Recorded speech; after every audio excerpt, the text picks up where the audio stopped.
2012년 10월 17일 웨키티 시간입니다. C.S. 루이스가 이런 말을 했습니다. 사람들이 크리스찬이 될 수 없는 한 가지 이유가 있다면 그것은 헌신이 없이 적당히 유지력이 때문이다. 그렇습니다. 하나님을 위해서는 우리가 우리 자신을 드려야 할 때 온전히 하나님을 경험하고 만날 수 있습니다. 같이 듣는 찬양은 하나님이시여 하나님은 나의 구원이십니다 라는 찬양입니다.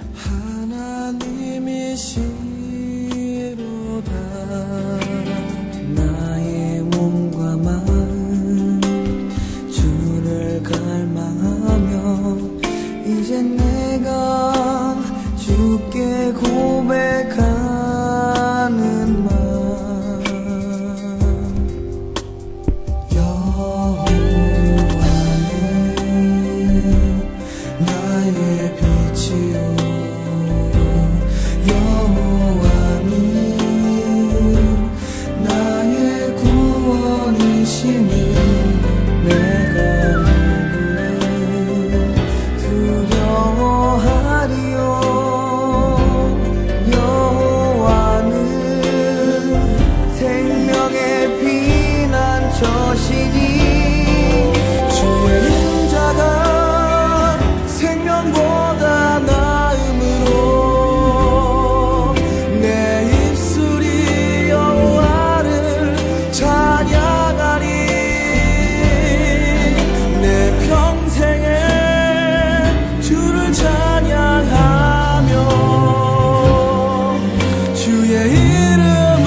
이제 내가 주께 고백하는 말 여호와는 나의 빛이요 여호와는 나의 구원이시니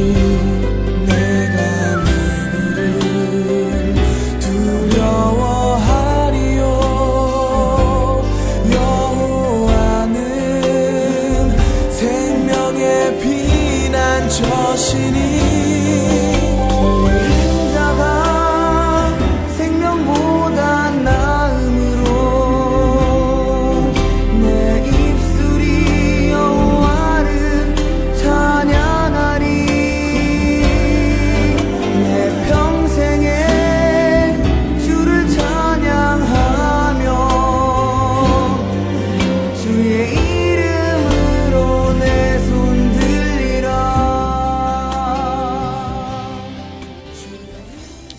하나님 아버지 감사합니다. 또 하루를 시작합니다.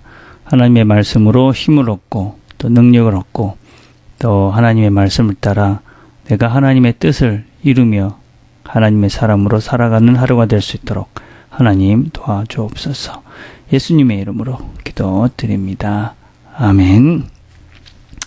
오늘 우리가 같이 읽은 말씀은 마태복음 26장 6절부터 13절까지의 말씀입니다. 마태복음 26장 6절부터 13절 제가 봉독하겠습니다.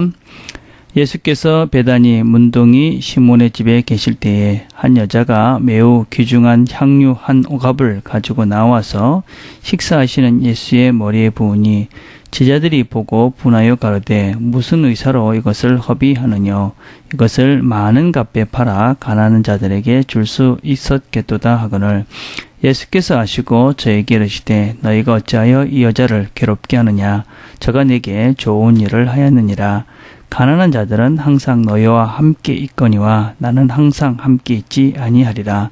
이 여자가 내 몸에 이 향유를 부은 것은 내 장사를 위하여 함이니라. 내가 진실로 너에게 이르노니 온 천하에 어디서든지 이 복음이 전파되는 곳에는 이 여자의 행한 일도 말하여 저를 기념하리라 하시니라. 아멘.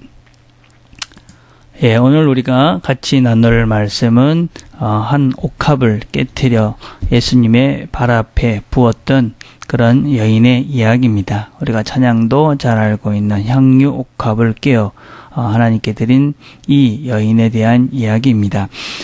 이 말씀은 사복음서 모두에 다 기록이 되어 있습니다. 마태복음, 마가복음, 누가복음, 요한복음. 각 복음서에 나타난 여러 가지 말씀들을 종합해 보면 이 여인은 죄인이었다고 불려졌고 또 이 여인의 이름은 마리아였다라고 알려져 있습니다.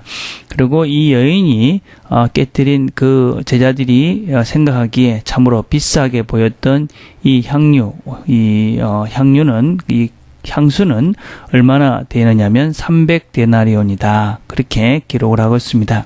이 300데나리온이라는 금액은 그 당시에 한 데나리온이 한 사람의 하루 품값에 해당하는 것이니까 사실은 상당히 많은 금액의 돈이다라고 할 수 있습니다. 그래서 이 여인이 예수님께 이렇게 발 앞에 깨트려서 부은 이 향유는 참으로 가격이 비싼 것이면은 틀림이 없습니다. 그럼에도 불구하고 이 향유를 깨뜨려 자기 발 앞에 부은 이 여인의 이 헌신에 대해서 예수님께서는 칭찬을 하십니다. 우리가 왜 이 여인을 이렇게 칭찬하는가 하는 것을 한번 살펴봐야 할 것입니다. 먼저 예수님께서 이 여인이 향유를 부을 때 계셨던 장소를 보면 바로 베다니 문둥이 시몬의 집에 계셨다. 그렇게 말씀을 합니다. 문둥이 시몬.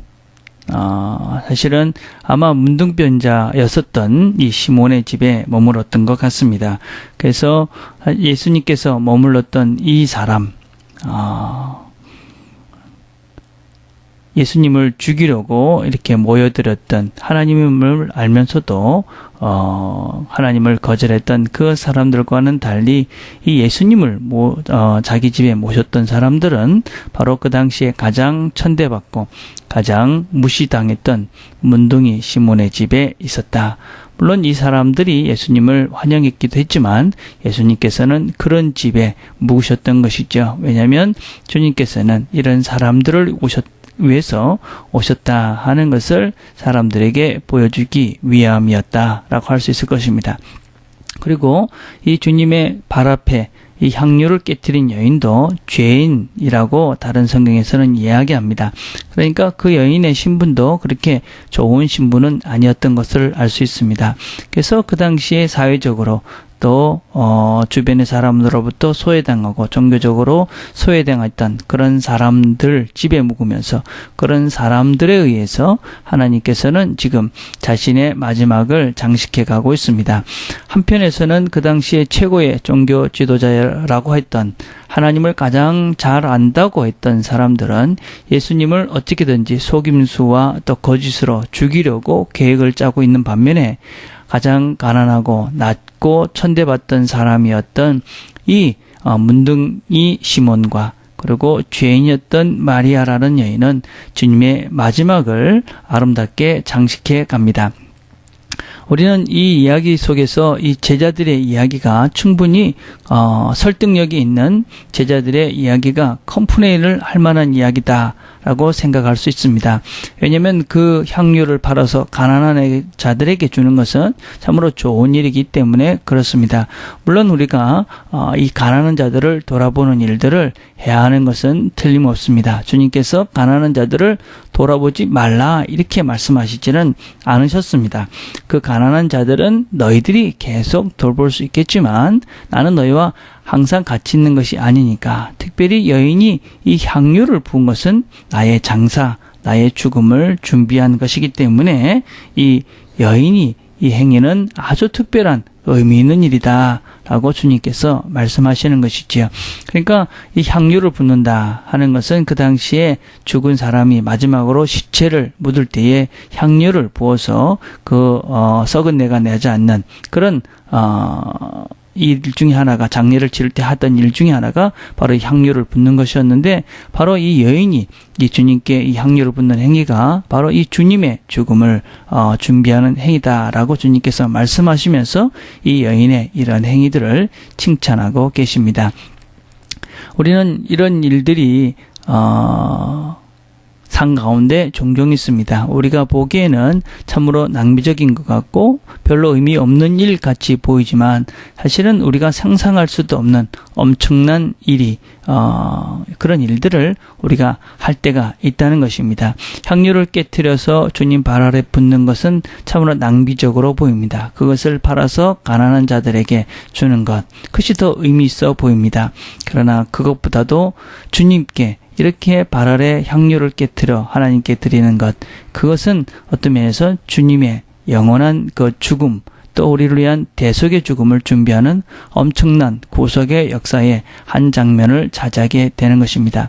그래서 우리는 종종 어떤 경제적인 원리를 가지고 모든 것들을 해석하려는 그런 잘못된 가치관과 사고관을 가지고 있습니다. 그래서 어떤 사람은 이런 이야기들도 합니다. 선교를 가는데 그 수많은 돈을 쓰는데 차비며 또 경비며 시간이며 그것을 가지고 그냥 돈으로 주면 되지 뭐 한다 거기까지 갑니까? 그렇게 이야기하는 사람들도 종종 있는데, 사실은 그것은 우리가 생각할 수 없는 더 큰 영역의 일들이 있다는 것입니다. 경제적이고 효율적인 것을 넘어서 그 너머에 있는 엄청난 일들이 또 있기 때문에 우리는 모든 것들을 돈으로만 계산할 수는 없다 하는 것입니다. 그래서 우리가 이웃에게 사람들을 사랑하고 불쌍한 사람을 도와주는 것은 반드시 해야만 합니다. 그러나 동일하게 또 하나님께 우리가 헌신하고 우리 자신을 드려야 할 때가 있습니다. 그것은 경제적이고 효율적인 것을 넘어 하나님이 요구하시는 헌신의 그런 영역이 있다는 것입니다. 우리는 그렇게 하나님께 우리 자신을 온전히 드리고 우리 자신을 하나님께 내에 맡길 때에, 그때 우리는 하나님께서 우리가 상상할 수 없는 그런 놀라운 은혜들을 경험하게 되어집니다. 우리의 한계 속에서 우리의 경제적인 논리와 우리의 효율적인 논리를 가지고 우리의 합리적인 생각만을 가지고 하나님께 나아가면 그 한계 속에서 하나님을 경험할 수밖에 없습니다. 그러나 그것이 아닌 그 한계를 넘어, 그것을 넘어 있는 하나님 말씀, 또 하나님에게 헌신하는 그 순간 우리는 우리가 생각하는 그 너머에 있는 하나님을 경험하게 되어지고 하나님의 축복을 누리며 살 수 있게 되어집니다. 바로 이 여인은 그런 축복을 받은 것입니다. 그런 헌신을 했고 그런 축복을 받았고, 우리는 이 여인을 지금도 기억하며 이 여인의 헌신을 찬양하고 있습니다. 물론 그것은 주님께 한 일이기 때문에 그렇습니다. 오늘도 우리가 하루를 살아갑니다. 우리가 살아가면서 비효율적이고 비합리적인 삶을 사는 것이 아니라 그것 너머에 있는 것들이 있다 하는 것을 기억했으면 좋겠습니다. 우리가 경제적인 논리만으로 세상을 사는 것이 아니라 하나님의 원리와 하나님의 논리로 우리가 세상을 살아가다 보면 우리가 그 너머에 있는 하나님을 경험하게 되고 하나님의 풍성한 사랑을 경험하게 될 것입니다. 오늘도 우리가 이 여인에게 이런 헌신들을 배웁시다. 우리 생각 너머에 있는 그 마음으로 하나님을 위해서 하나님을 사랑하는 모습으로 구체적으로 우리 자신을 드릴 때에 하나님께서 베풀어 주시는 큰 은혜를 우리가 경험할 수 있게 될 것입니다. 이 여인과 같이 하나님의 일에 헌신하는 저와 여러분들이 다 될 수 있게 되기를 간절히 바라겠습니다. 기도하겠습니다. 하나님 아버지 감사합니다. 오늘도 한 여인을 통해서 우리가 헌신을 배웁니다. 사람들이 생각하기에 낭비적이고 소비적이고 쓸데없는 일같이 보였지만 그 일 바로 주님의 죽음을 준비하는 영원한 구속의 역사의 한 장면으로 기록이 되어져 있습니다. 우리가 생각하는 그 이상의 엄청난 의미 있는 그 일이었고 그 헌신이었습니다. 우리가 살아가면서 우리의 생각과 또 우리의 합리적인, 경제적인, 효율적인 것에 매여서 하나님께 제대로 헌신하지 못하여 하나님의 역사의 한 부분을 기억하게 하지 못하는 어리석은 삶들을 삽니다. 하나님, 우리의 생각 넘어, 우리의 합리적이고 경제적인 논리 너머에 있는 하나님의 원리들을 우리가 기억하고 하나님께 헌신함으로 하나님의 역사를 써가는 그런 우리 모두가 될 수 있도록 하나님 우리에게 그런 믿음과 용기와 헌신할 수 있는 마음들을 우리에게 허락하여 주시옵소서.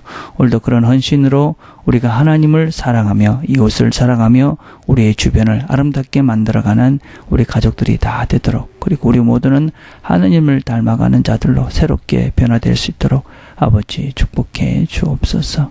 예수님의 이름으로 기도드립니다. 아멘. 오늘 우리가 같이 기도할 것은 우리 주변에 있는 선교사님들을 위해서 기도하는 날입니다. 어떤 면에서는 세상의 논리와 세상의 원리가 아닌, 경제적인 논리가 아닌 하나님을 바라보고 자신을 희생하며 하나님을 위해서 살아가는 자들입니다. 이들을 위해서 우리가 중보하며 기도하며 그렇게 같이 기도로 저들을 도왔으면 좋겠습니다. 또 우리 주변에 있는 우리가 복음을 전해야 될 자들을 생각하며 기도합시다. 나를 통해서 복음이 전파되기를 기대하는, 하나님 말씀을 듣고 새로워지기를 원하는 그 사람들, 하나님의 마음으로 찾아 돕고 복음을 전할 수 있도록 이렇게 주변에 있는 사람들 생각하며 기도했으면 좋겠습니다. 개인적으로 기도하는 시간들을 가집시다.